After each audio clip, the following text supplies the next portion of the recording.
Depuis février, la quiétude du lac de Montigny en Goële est quelque peu troublée par la présence d'une drague et à une centaine de mètres de là, d'une unité de traitement.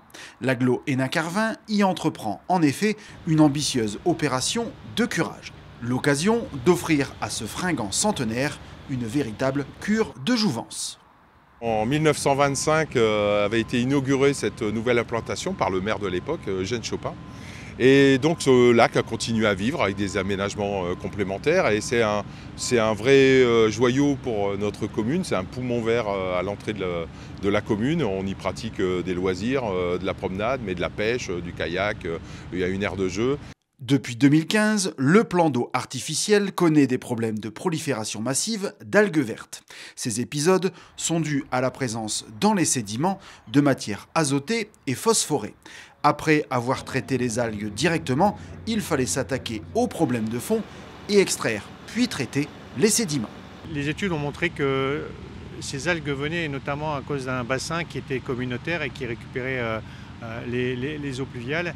Et donc voilà, c'est tout naturellement que l'agglomération, à travers sa compétence eau et assainissement, est venue se pencher sur le problème et aujourd'hui a trouvé une solution pour redonner à ce lac de Montigny son lustre d'antan.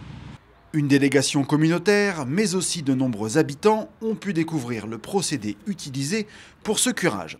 Les sédiments sont aspirés par la drague et envoyés vers la plateforme temporaire de déshydratation. Grâce à une unité vibrante, les matériaux grossiers sont séparés des matériaux fins. Un procédé permet ensuite de décanter les boues. Les eaux claires sont ensuite rejetées dans le lac, alors que les sous-produits sont évacués et pour la plupart revalorisés.